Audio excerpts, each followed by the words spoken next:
আল্লাহর ওলি মুজাদ্দিদুজ্জামান, আল্লাহ পাকের ওলি মুজাদ্দিদুজ্জামান হুজুরের ওই ভক্তটাকে পাঠিয়ে দিলেন বর্তমান যে জায়গার নাম হলো বাকুল শরীফ, হাওড়া জেলার যে বাকুল শরীফ, যে জায়গাটা মুন্সিরহাট থেকে যেতে হয়।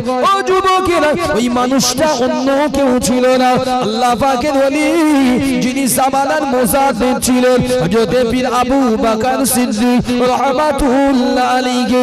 হুজুর যাকে সুদূর বাংলাদেশ থেকে যে মানুষটা এসে প্রতাপচন্দ্র সেন নামে অবহিত হয়ে আল্লাহর ওলির হাতে হাত দিয়ে ঈমানের কলমা পড়ে মুসলমান হয়ে যার নাম সুদূর মুজাদ্দিদুজ্জামান, যার নাম রেখেছিল আব্দুল মোমেন, আল্লাহ তাকে সুফি করেছিলেন, আল্লাহ ওলিদের দলে কাতারে অন্তর্ভুক্ত করলেন। ও যুবকেরা, আল্লাহর ওলি বাকুল শরীফের সুফি আব্দুল মোমেন রাহমাতুল্লাহ আলাইহি হুজুর তখন ওই আল্লাহ পাকের ওলির তার পীরের পাঠানো সালাম শুনে ওই মুরিদকে জিজ্ঞাসা করলে, ও বাবা কিসের জন্য এলে, ও বাবা কিসের জন্য এলে?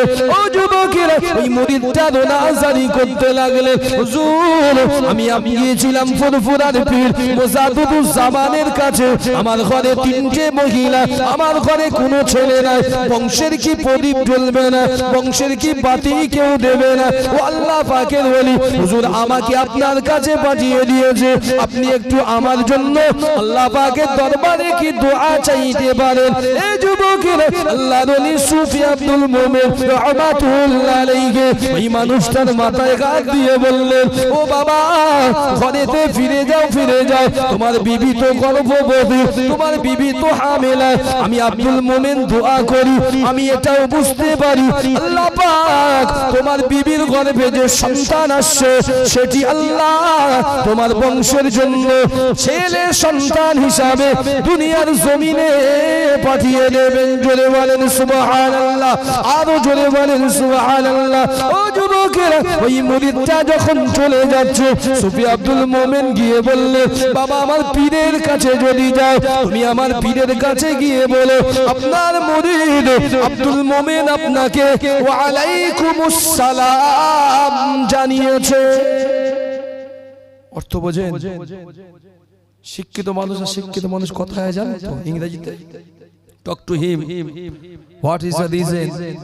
একটু যারা নরমাল লেভেল হয় বসে শুনে কি বলে, গালাগালি দেয় না কি? আরবি লোকরা দেখেছেন তো, এরা কি কথা বলে গালাগালি দেয় না, দোয়া করে বোঝা দেয়। পীর বললেন আসসালামু আলাইকুম পৌঁছে দিও, মুরিদ বলল আমার পীরকে গিয়ে বলবো আলাইকুমুস সালাম। এর ভিতরেই সবকিছু সারা, মানে কি দোয়া হলো খায়েশাত পূর্ণের জন্য আল্লাহর কাছে দোয়া করলো মুরিদ, দোয়াটাকে কবুলও করেছেন আল্লাহ। যদি বলে চলে গেল কিছুদিন পরে ওই লোকের বিবি আহলিয়া সন্তান প্রস্রাব করেছেন, একটা ছেলে সন্তান। যদি বলে সুবহানাল্লাহ। বিবিটা খুশিতে বাগে বাগ সংক্ষিপ্ত করছে, স্বামীর হাতে 4টে সোনার টুকরা দিয়েছে। এই সোনার নাম কেউ কেউ বলেছে গিনি সোনা। গিনি সোনা বোঝেন? মানে যে সোনায় ডাইরেক্ট আপনার হাত লকেট চেন এই জাতীয় হয় না, যে সোনায় এই তামা শিশে নাকি এই জাতীয় জিনিস মেশাল আর কি পাইল দিতে হয়। মোটামুটি উন্নত সোনা দিয়েছে, শুধু খাঁটি সোনা, যারা বাংলা বলতে 4টে এরকম ঢেলা, 4টে সোনার ঢেলা দিয়ে বলছে যাও সুফি আব্দুল মোমেন হুজুরের কাছে গিয়ে হাদিয়া দাও, আল্লাহ আমার ছেলে সন্তান দিয়েছে, আমার তো অর্থ কম দেয়নি। হুজুরের কাছে হুজুর দাঁড়িয়ে আছে, কি বাবা কিসের জন্য? হুজুর আমার ছেলে হয়েছে, আল্লাহ দিয়েছে একটা। খুশি? খুশি, মারহাবা। এখন কিসের জন্য? হুজুর আমার আহলিয়া দিয়েছে। কি ও বাবা? হুজুর এই 4 টুকরো সোনার দলা আছে। আল্লাহ বলছে বাবা তুমি পাগল, তুমি পাগল, আমার বাড়ির দিক তাকিয়ে দেখো। হ্যাঁ শুনে নেন, আরিফে রব্বানি কিতাবটা পড়ে দেখবেন। সুফি আব্দুল মোমেন রাহমাতুল্লাহ আলাইহি বাস করতেন খাজুরের পাতা তাল পাতা দিয়ে ঘর ঘেরা, খাজুরের পাতা দিয়ে ঘর, ছোট্ট একটা ঝুপড়ি।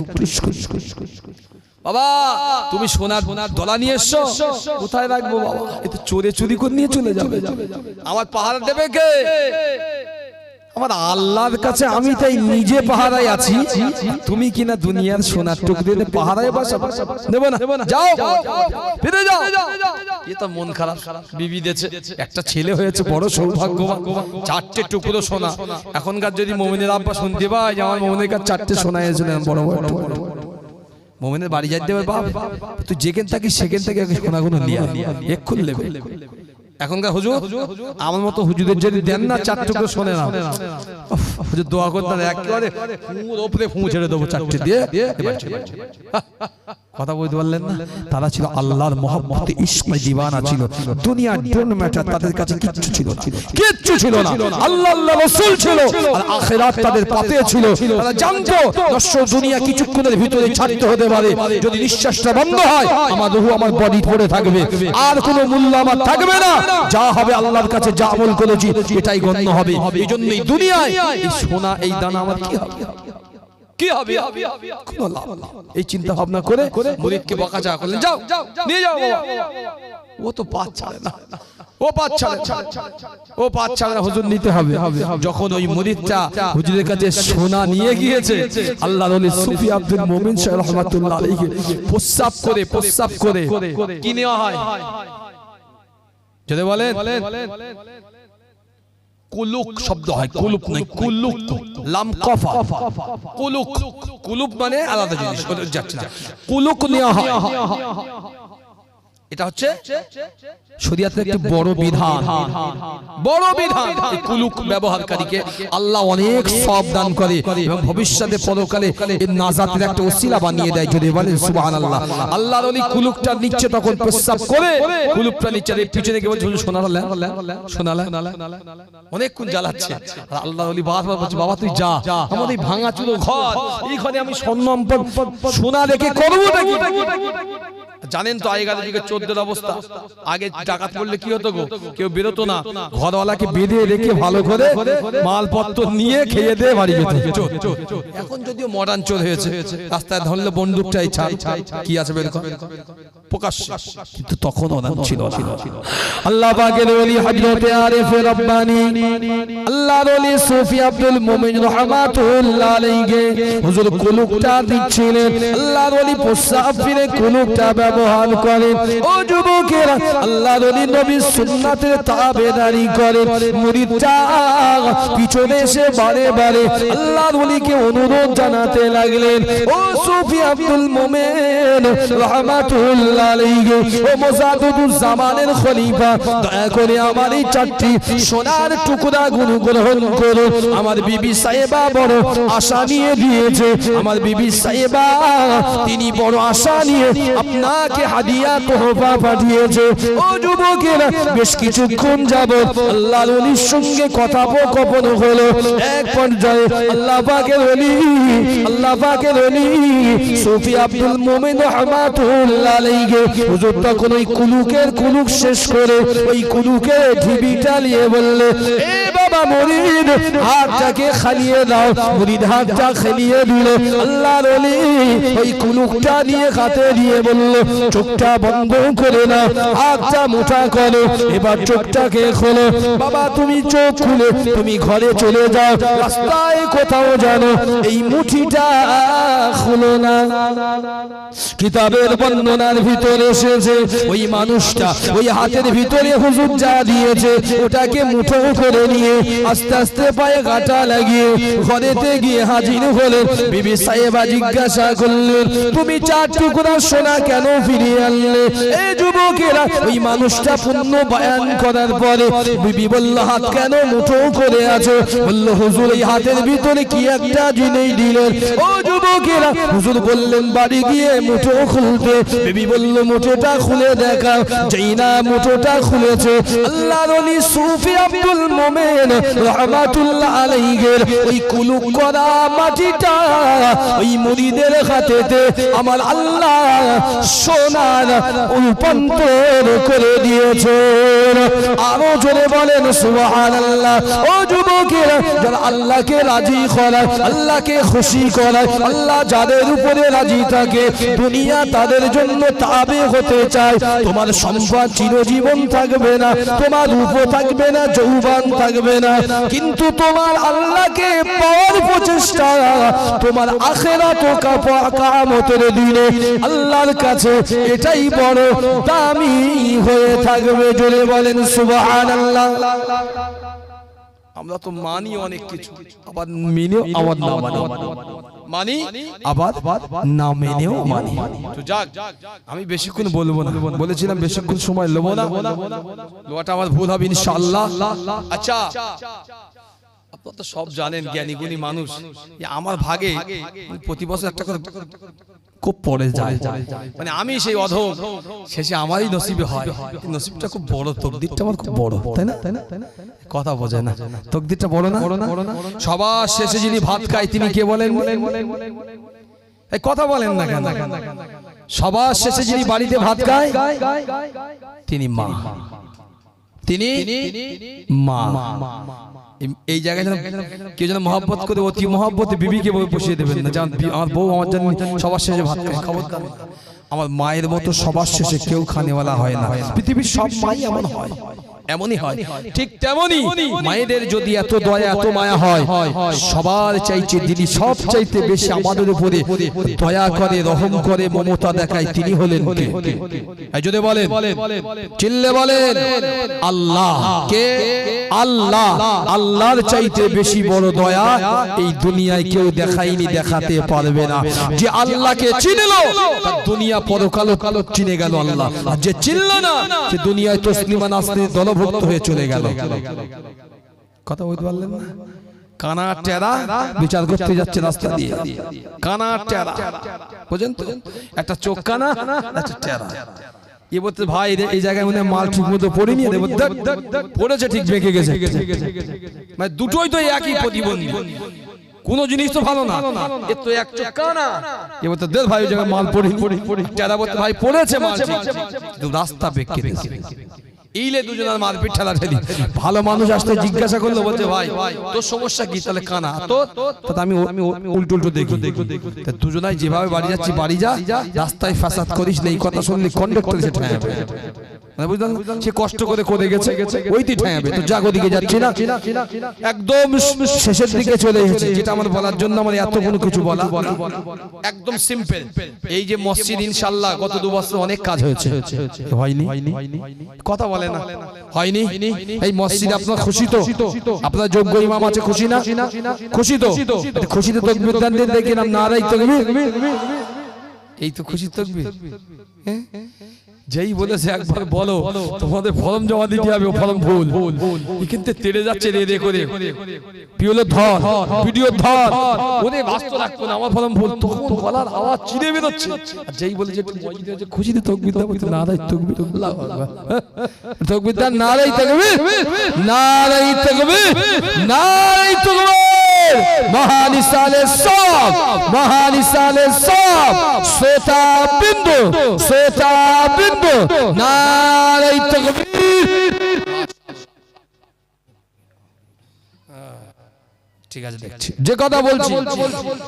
আচ্ছা, 1 নম্বর একটা কথা বলি, আমি বলে দিয়ে শুরু করি, শেষের দিকে যাব।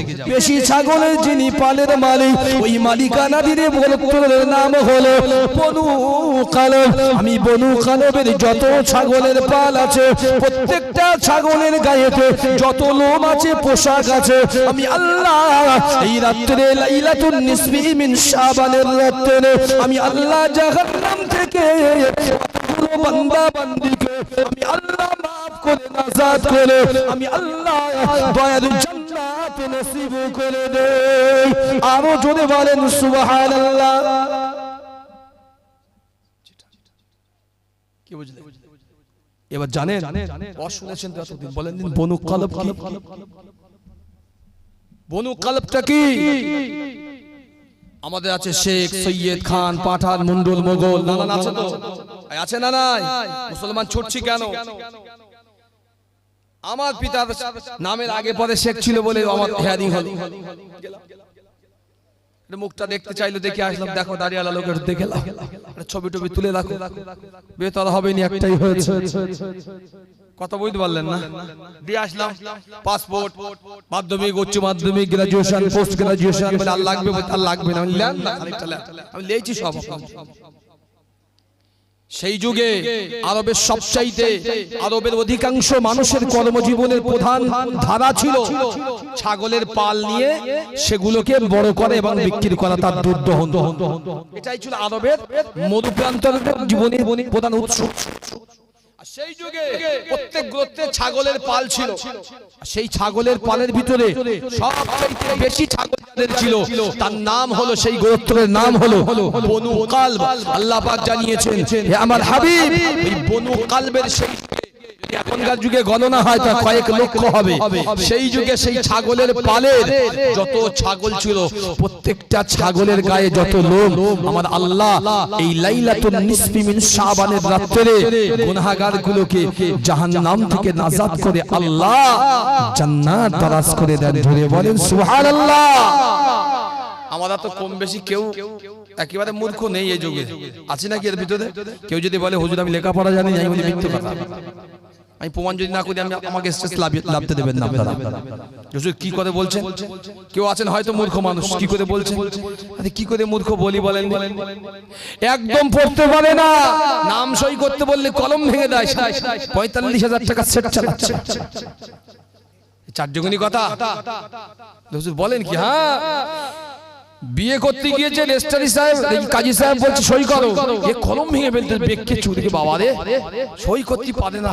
প্রথম বলতে হবে না, 4-5 বার বলে বলে পাশে বোনাই বন্ধুরা আছে ইজ্জতের হয়তো কর, যা পারিস কর। তাই আব্দুল সুবহান লিখতে গিয়ে আর বলবো না, সে যা করেছে লেখা, সুবহান জায়গা আব্দুলের জায়গা অন্য কিছু হয়ে যায়, সুবহানের জায়গা সুব হয়ে বসে গেছে।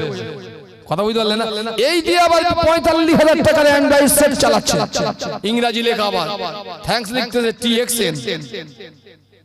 কি করে বলবেন যে মূর্খ? মূর্খ না, সব শিক্ষিত আমরা। জি, আমি একটু আমার নিজের থেকে বলি, আমার মতন মনে হয় মূর্খ কেউ নেই। আমি আজও হিসাব করতে পারিনি, যদি কোনোদিন পান একটু আমাকে ফোন করে জানিয়ে দে হুজুর হিসাব করে দিচ্ছি একটা ছাগলের কত পশম হয়, লোম হয়, হিসাব করে দেবেন।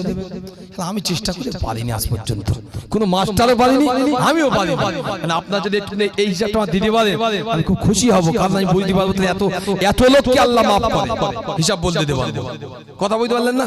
আল্লাহ এক একটি বকরি ছাগলের গায়ে বা এক একটি ছাগলের গায়ে যত পরিমাণ পশম বা লোম রেখেছে, পৃথিবীর কোনো মানুষের ক্ষমতা নাই, কম্পিউটারও পারে না গুণে শেষ করতে। একবার জোরে বলেন সুবহানাল্লাহ। আল্লাহর রহমত পৃথিবীতে কেউ গুনতে পারে না, যেটা আমার আল্লাহ স্বয়ং দান করে। এই জন্যই তো আল্লাহ বললেন, হাবিব বনু কালবের গোত্রের যত গায়ে ছাগলের পশম আছে আমি আল্লাহ জাহান্নামীকে মাফ করে দিলাম। জোরে বলেন সুবহানাল্লাহ। আপনাদের এই পাশেই কবরস্থান, প্রথম বছরে বলেছি, গত বছরে বলেছি, আবার বলছি, কত সৌভাগ্য বলেন। এখানে গিয়ে আল্লাহকে খোঁজ করবেন, এখানে গিয়ে আল্লাহকে খোঁজ করবেন। খোঁজ যদি করে আল্লাহ পান, ইন্তেকালের পরে এখানে আপনাদেরকে জানাজা পড়ানি হবে, হয়ে গেলে চুপ করে এখান থেকে গিয়ে পাঁচিলের অপোজিটে আপনার দিয়ে আসা হবে। মানে খুব বেশি কষ্ট করতে হবে না, এত সুন্দর সিস্টেমে আপনারা আছেন, এখানে বসবাস করেন। ওই জন্য বলছি, এই যে সবে বারাত আসছে, আপনার কবর জিয়ারত হয় তো এখানে? হয়তো জি, কেউ কেউ তো বলছে কবর জিয়ারত করা যাবে না, বেদাত। এই বেঈমানগুলো আবির্ভাব কি করে হয় আমি জানি না। আমার নবী ১৫০০ বছর আগে ৬০টা প্রমাণিত হাদিস, আয়েশার ১ নম্বর থেকে উসামা, সাওবান, আবু বকর, আবু হুরায়রা, মাসউদ, সালমান ফারসি, সব জান্নাতি সাহাবীদের রিওয়ায়াত। রাসূলুল্লাহ গেলেন শুয়ে, আয়েশা খুঁজে পেলেন না, আয়েশা পরে খুঁজতে গেলেন, তালাশ করতে গিয়ে দেখছে আল্লাহ পাকের নবী জান্নাতুল বাকিতে দাঁড়িয়ে দুটি হাত তুলে চোখের পানি ছেড়ে দিয়ে কাঁদছে, আল্লাহ আমি মুহাম্মাদুর রাসূলুল্লাহকে আল্লাহ জাহান্নামের আগুন থেকে তুমি হেফাজত করো। নবী কাঁদছে, যে নবীর জন্য আল্লাহ জান্নাত সৃষ্টি করেছে। আপনি ভাবতে পারেন সেই নবী কাঁদছে, আল্লাহ তুমি আমাকে জাহান্নামের আগুন থেকে নাজাত করে হেফাজত করো, আর আমার উম্মতগুলোকে আল্লাহ তুমি হেফাজত করো।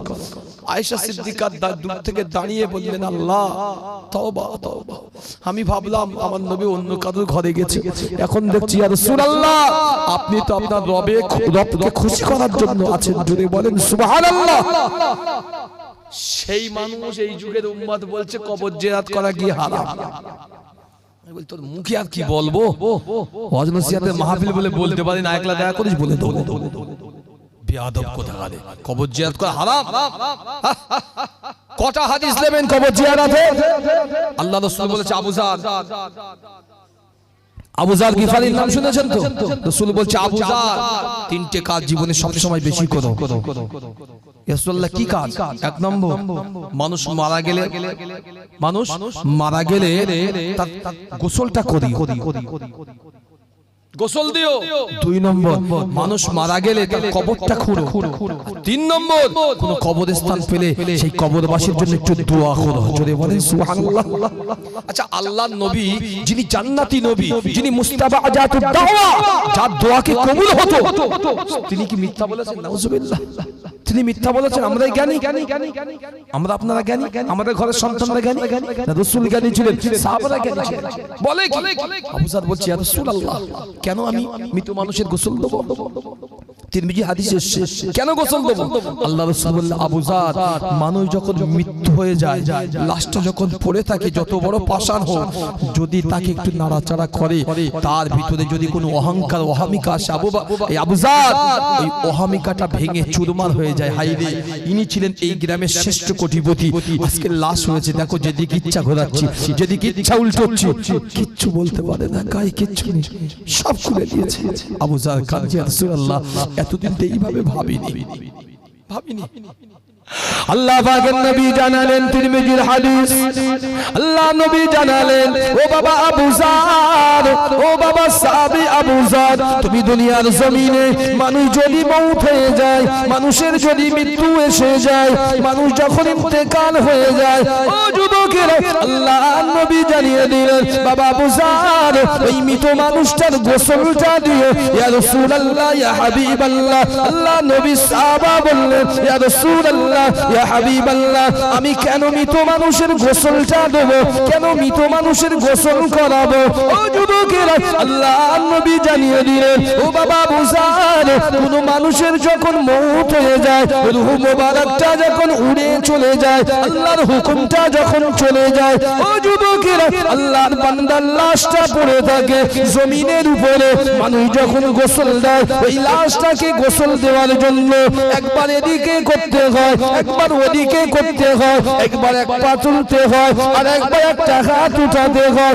ও বাবা আবু যার, মানুষ যখন মৃত মানুষের অঙ্গগুলো তোলে, ওই মানুষের যত অহংকার থাকে, যত অহমিকা থাকে, ওই মৃত মানুষকে দেখে ওই মানুষটা অহংকার গুলো ভুলে যায়। বাবা আবু যার, এজন্যই তুমি মৃত মানুষদের গোসল দেবে।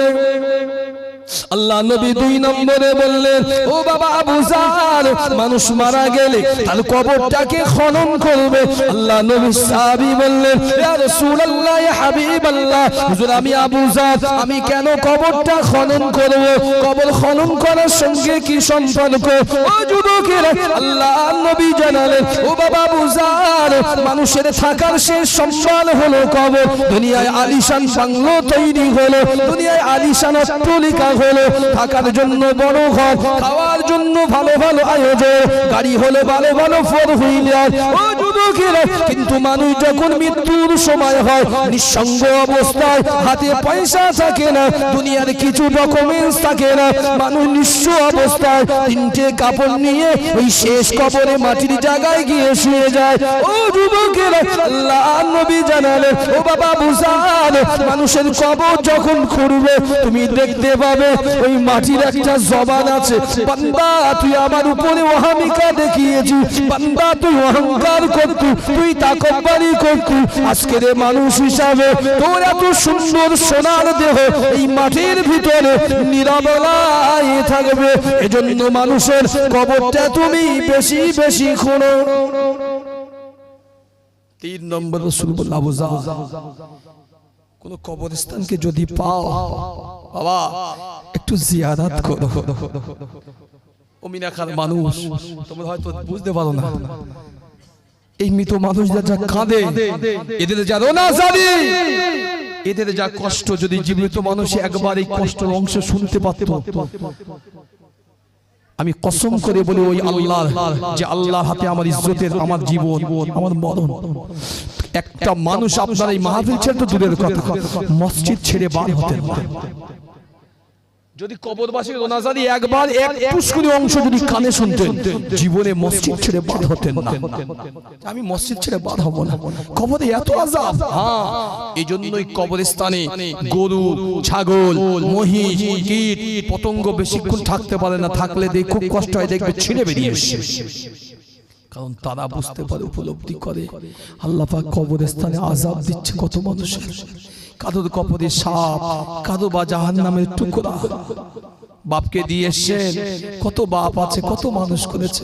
বাপ কোনোদিন বলিনি যে বাচ্চা বেটা তুই আমার নিয়ে চলে যাচ্ছিস, তোর দোতলা ঘর কিচ্ছু ছিল না, জাল ফেলে ফেলে লোকের ঘর থেকে বাপ আমি তোর জন্য 2 বিঘে জমি কিনেছিলাম, ও বাপ আমি চলে যাচ্ছি, মানে আমার একেবারে রেখে দিয়ে এসছি তাড়াতাড়ি করে। আজকে সেই সন্তান খবর নিয়ে দেখেন সারা বছরে একবার যায় না, এই একদিন সবে বারাতে রাত্রে এটা সুযোগ হয়, ঠিক না বলে বলছি। এদিনে যদি কেউ ফতোয়া দেয়, ফতোয়া তো দূরের কথা, তার ডেকে নিয়ে রাস্তায় গিয়ে চা খাইয়ে দিয়ে বলবেন যা তোর ফতোয়া তোর বাপের খবর জিয়ারত করতে হবে না, তোর বাপ ফাটা কপাল, তোর মতো সন্তান জন্ম দিয়েছে, অন্তত ফাটা কপালওয়ালা হবেন না, যাবেন। রাসূল বলেছেন দোয়া চাইবেন, দোয়া চাইলে আল্লাহ যদি রহম করে, আপনার আমার পূর্বপুরুষের জীবনের গুনাহ মাফ করে কবরের আযাবটাকে আমার আল্লাহ ওই দিনের জন্য মাফ করে দেন। একবার জোরে বলেন সুবহানাল্লাহ, আরো জোরে বলেন সুবহানাল্লাহ। আর সবে বারাতে বিশেষ করে মনে রাখুন, সবচাইতে বেশি যেটা হাদিস শরীফ এসেছে, আপনারা মানুষের মুখে শুনবেন না হাদিস শুনবেন, অসুবিধা হয়? হাদিসটাই বলছি, হাদিস শরীফে যেটা সেটা আপনাকে ছোট্ট করে বলে দিচ্ছি। হাদিস শরীফে সবচাইতে বেশি এসেছে, মুফাসসির ইকরাম যে বিষয়টা বেশি বলেছেন তার নাম হচ্ছে এই শবে বারাতের রাত্রে ওই 12 রাকাত, 10 রাকাত, 8 রাকাত ওসব ম্যান্ডেটরি নেই। আমার কথা বুঝলেন? নেই। তাহলে কি আছে? যদি সুযোগ হয় রাতের বেলা নফল নামাজ, মানে তো নফল, ফরজ ছেড়ে যাবেন না, জানো খবরদার। ওই রাস্তায় দাঁড়িয়ে দাঁড়িয়ে বিড়ি টেনে ফরজ নামাজ ছেড়ে ইমাম সাহেব লোকজন যাচ্ছে বলে পিছনে গিয়ে একটু মাথায় দৌড় করে দাঁড়িয়ে গেলেন, কাজ করবেন না। আগে ফরজটা আদায় করে নেবেন, এটা আপনার জন্য জরুরি। ফরজ আদায় করে আপনি যাই করেন, কবর জিয়ারত করেন, রাতের বেলা বেশি বেশি নামাজ পড়বেন, যদি পারেন সালাতুত তাসবিহ নামক নামাজটা একটু পড়বেন। কি বললাম? সালাতুত তাসবিহ। রাসূল বলেছেন, সাহাবীরা বললেন ইয়া রাসূলুল্লাহ এই নামাজ কবে পড়তে হবে? রাসূল বলেছেন প্রত্যেক দিনে একবার। সাহাবারা বললেন ইয়া রাসূলুল্লাহ যদি না হয় সপ্তাহে একদিন, না হয় বছরে একদিন, না হয় সারা জীবনে একদিন পড়ো। এই নামাজটা কি আমার আল্লাহ বড্ড ভালোবাসে, কবুল করে না। একবার জোরে বলেন সুবহানাল্লাহ, আরো জোরে বলেন। দোয়া চাইবেন, দোয়া বুঝেন তো, পড়েন না নামাজের ভিতরে আমরা যারে বলি আল্লাহুম্মা ইন্নী যালামতু নাফসি যুলমান কাসীরা, কি বলি এটাকে আমরা? আত্তাহিয়াতের পরে, দুরূদ শরীফের পরে এটা পড়তে হয় নামাজে। কি বলি? দোয়ায়ে মাসুরা। কত সুন্দর দোয়া আল্লাহ শিখিয়েছে জানেন? আল্লাহুম্মা ইন্নী যালামতু নাফসি, আল্লাহ আমি নিজের উপরে বড় জুলুম করেছি, যুলমান কাসীরা, বড়, ওয়ালা ইয়াগফিরুয যুনুবা, আল্লাহ তুমি ছাড়া আমার maaf করনে वाला কেউ নেই, ইল্লা আনতা ফাগফিরলি মাগফিরাতা, তুমি আমাকে মাগফিরাত দান করতে পারো, তুমি রহমত দান করতে পারো, ইন্নাকা আনতাল গফুরুর রহিম, তুমি হচ্ছেন সবচাইতে বড় দয়ালু। একবার জোরে বলেন সুবহানাল্লাহ, আরো জোরে বলেন সুবহানাল্লাহ, নারে তাকবীর। আমি আরেকটা ওয়াজ করার ইচ্ছা ছিল কিন্তু করব না, সময়ের জন্য করছি না। কি বুঝে রাখবেন, শবে বারাতের আরো একটি ঐতিহাসিক বিষয় আছে হাদিস শরীফে, জানেন? পঞ্চম হিজরি, শুনে না মুসলমান, শুনে জেনে নেন। পঞ্চম হিজরি আল্লাহ রাসূল গিয়েছিলেন বনু মুস্তাকিনের যুদ্ধে, আর এই যুদ্ধে ঘটেছিল ঐতিহাসিক বিষয়, যেটা আমি আজকে এক্ষুন আর বলবো না, ঐতিহাসিক বিষয়। আর এই বিষয়টা ঘটেছিল আম্মি জান হযরতে আয়েশা সিদ্দিকা রাদিয়াল্লাহু তাআলা আনহার জীবনে, যেটা হাদিসে বড় সংরক্ষণে লেখা আছে। তাম পৃথিবী যে আম্মি আয়েশার জন্য পেয়েছিলেন একটা বড় উপহার, আর তার নাম হলো তায়াম্মুম। কি বললাম? তায়াম্মুম। এটি ঘটেছিল ৫ম হিজরিতে, এটি ঘটেছিল মাহে শাবানের চাঁদে। সেজন্য এই মাসে ওই ঘটনার কেন্দ্রিক আল্লাহ পাকের দরবারে বড় কবুলিয়াতের জায়গা। একবার জোরে বলেন সুবহানাল্লাহ, একটু মুহাব্বত করে বলেন না সুবহানাল্লাহ। ইবলিস তাড়ানোর জন্য তাকবীর দেন, নারে তাকবীর। একবার দরুদ শরীফ আল্লাহুম্মা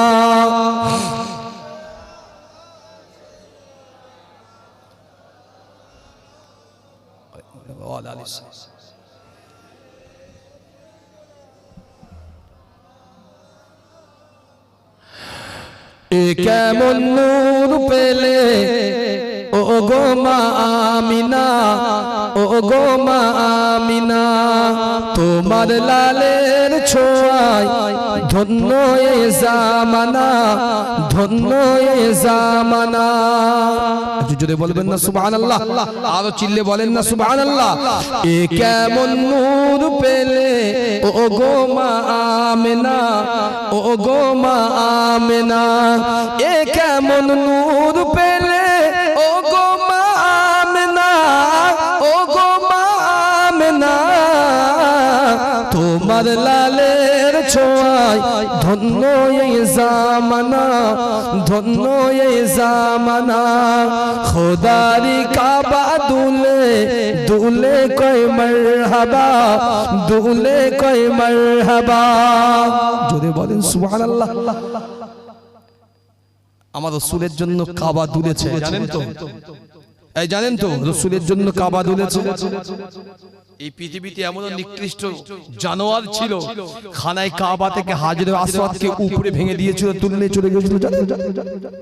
জানেন যে খানায় কাবা কোটি কোটি হাজী সাহেব যায় হজ করতে, হাজরে আসওয়াদ চুম্মা দিয়ে আল্লাহ ঘন ঘন টেনে নেয়। ওই হাজরে আসওয়াদ একটা দুষ্টু এক সময় টেনে ছিঁড়ে বার করে চলে গেছিল। কেউ বলেছে ৩ মাস, কেউ বলেছে ২ মাস নিজের কাছে রেখেছিল। কাবার একটা অংশ ভেঙে দিয়ে গেছে। আবার আল্লাহ যখন তার মৃত্যু দিয়েছে ২ মাসের ভিতরে, আবার হাজরে আসওয়াদ নিয়ে পুনরায় ওই জায়গায় স্থাপন করা হয়েছিল। যখন উপরে নিয়েছিল, খানায় কাবা চত্বরে হাজার হাজার হাজী তাওয়াফ করছিল। খানায় কাবা চত্বর থেকে একদম তাজা রক্ত যেন বদবদ করে গোটা চত্বরে এলাকাটাই ভরে গিয়েছিল যেদিন হাজরে আসওয়াদ উপরে নেওয়া হয়। অন্য জাতি নেয়নি গো, এই দুনিয়ার এই মানুষ নিয়েছিল। আল্লাহ তো অনেক দয়াবান, অনেক রহমান, যে তিনি আমাদেরকে দয়া করে সুস্থ রেখেছেন। যদি বলেন সুবহানাল্লাহ। খোদার ওই কাবা দুলে দুলে কয় মারহাবা, দুলে কয় মারহাবা, বলে আজ এলো ধরায় এ যে কাবার কাবা, এ যে কাবার কাবা। খোদার ওই কাবা দুলে দুলে কয় মারহাবা, দুলে কয় মারহাবা, এলো আজ দলো ধরায় এ যে এ যে কাবার কাবা। ও গো মা আমিনা, তোমার লালের নেই তুলনা, লালের নেই তুলনা। এ কেমন নূর পেলে ও গো মা আমিনা, ও গো মা আমিনা, এ কেমন নূর পেলে ও গো মা আমিনা, ও গো মা আমিনা, তোমার লালের ছোঁয়ায় ধন্য এই জামানা, ধন্য এই জামানা। আসিলে হয়ে ধরায় রহমাতাল লিল আলামিন, রহমাতাল লিল আলামিন।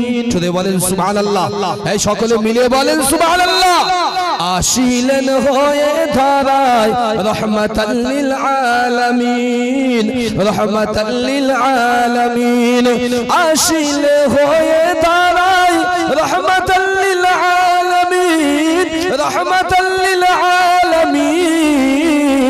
গুনাহগার গুনাহগার পাপী তাপীর পরকালের জমিন, পরকালের জমিন হবে না তোমার মতো, তুমি যে বেমিসাল, তুমি যে বেমিসাল। যে দেখে সেজন বলে এ যে রূপে কামাল, এ যে রূপে কামাল। হবে না তোমার মতো, তুমি যে বেমিসাল, তুমি যে বেমিসাল। যে দেখে সেজন বলে এ যে রূপে কামাল, এ যে রূপে কামাল। যারে দেখে হৃদয়ে মেলে প্রেমের ডানা, মেলে প্রেমের ডানা। এ কেমন নূর পেলে ও গো মা আমিনা, ও গো মা আমিনা। এ কেমন নূর পেলে ও গো মা আমিনা, ও গো মা আমিনা। তোমার লালের ছোঁয়ায় ধন্য এ জামানা, ধন্য এ জামানা।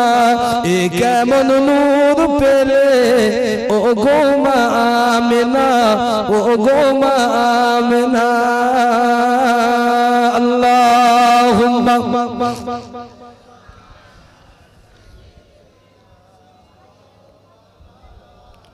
ওয়া আলা আলিহি। জি ছোট্ট আকারে বলবো এবং সংক্ষিপ্ত করবো ইনশাআল্লাহ। অসুবিধা হচ্ছে না তো আপনাদের? অসুবিধা হলে আমাকে নক দেন, হুজুর ভালো লাগছে না, ব্যাস শেষ করতে। কারণ আমি অত চিন্তা করতে জলসা করতে আসি না আজকে। জি যে কথা বলছিলাম ছোট্ট একটি বিষয় বলবো, এরপর ইনশাআল্লাহ আমি বিদায় নেব। জি খুব ভালো করে একটু শুনুন। একটু আগে আমাদের রবিউল ইসলাম ভাই যেন ওয়াজ করছিলেন, খুব সুন্দর কয়েকটা টপিকের বিষয় মনে রাখা দরকার। চরিত্র সংশোধন হলে, চরিত্র যদি ভালো হয়, এই যে মোস্তান, মোস্তান আমার দিকে চাও, চুপ করা বলি।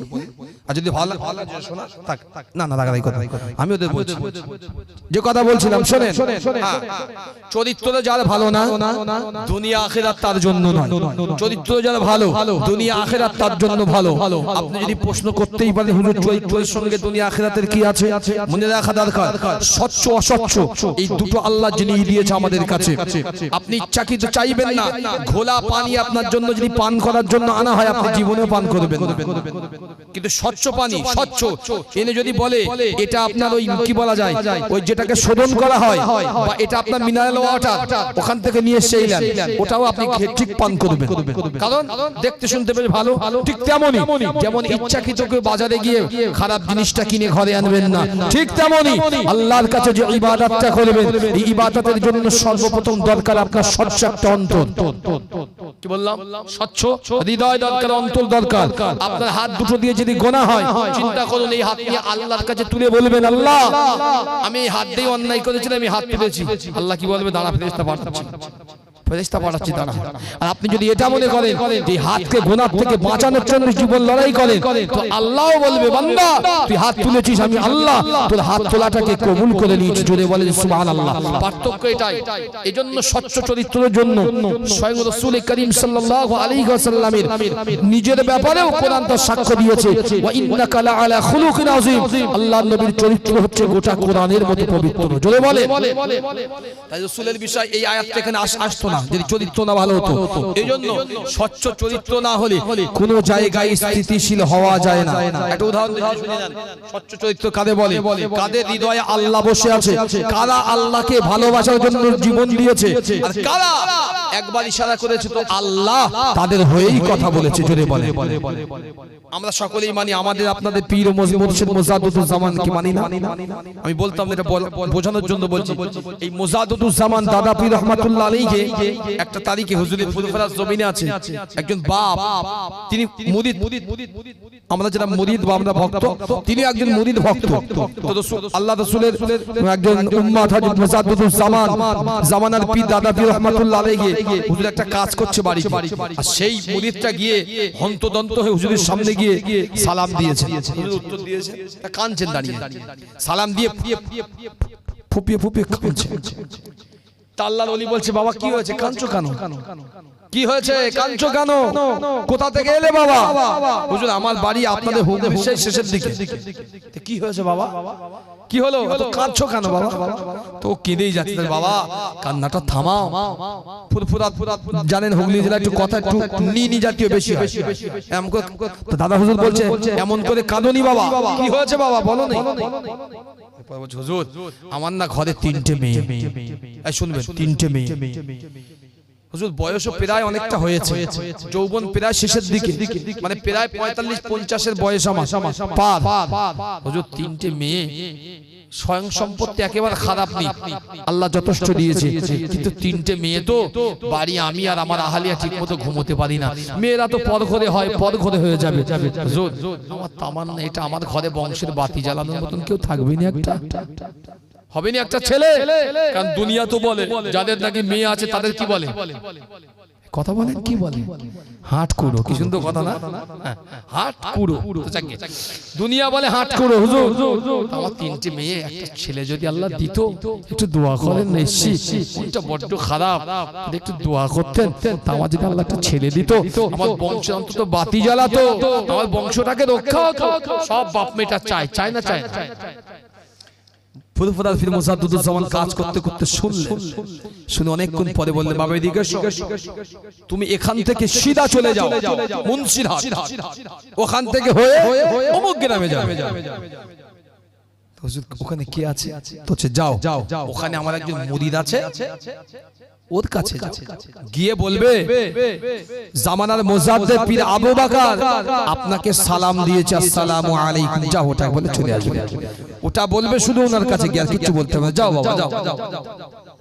এটা চিন্তা না করছে, তো হুজুর তো পাঠিয়ে দিল, বললো শুধু গিয়ে আসসালামু আলাইকুম বলবেন। আমার হুজুর বলেছে, কি বলবে না বলবে চিন্তা ভাবনা করে গিয়েছে, অনেক কষ্ট করে গিয়েছে। গিয়ে ওই মানুষটা উনিও গিয়ে দেখছে, উনি হাত দিয়ে তাসবিহ পড়ছে, ডান হাত দিয়ে আর বাম হাত দিয়ে কোন একটি ছোট্ট চারা গাছ বা কর্মজীবনে কাজ করছে। গিয়ে বলছে, সালাম দিয়ে বলছে হুজুর আমি অমুক জায়গা থেকে এসেছি, আপনার পীর আপনাকে সালাম দিয়েছে, আসসালামু আলাইকুম। উনি আস্তে আস্তে উপর দিকে চাইলেন, ওই মুরিদটার মাথা মুখের দিকে চেয়ে দেখে মুচকি হেসে বললেন কি সমস্যা, কি সমস্যা? হুজুর আমার 3টে মেয়ে, একটা ছেলে সন্তানের জন্য এসেছি। এই যে রজনীটা আসছে আপনারা মানেন আর না মানেন, মনে রাখুন দোয়া কবুলিয়াতের রজনী। কি বললাম? দোয়া। যার মনে যে দোয়া আসে চাইবেন আল্লাহর কাছে, তাই বলে অমান্তর চাইবেন না। আল্লাহ কালকে আমার মিনাকা বাজারে 4 চাকা জানার গ্র্যান্ড হইলা 4 চাকা দেওয়া হয়, এমন দোয়া নয়। এমন দোয়া চাইবেন যে দোয়াটা আপনার দুনিয়া থেকে আখিরাত পর্যন্ত সম্পৃক্ত। জোরে বলেন সুবহানাল্লাহ। জানেন একটা মানুষের সম্পর্কে একটা কিতাব লেখা হয়েছে, যে মানুষটার কাছে পাঠিয়েছে, কিতাবটার নাম হচ্ছে আরেফে রব্বানি। পড়েছেন কেউ? আরেফে রব্বানি। বলেন তো মুজাদ্দিদুজ্জামানে আমরা বড় খলিফা ভক্ত পড়েননি আরেফে রব্বানি কিতাবটা? ওই ব্যক্তির সম্পর্কে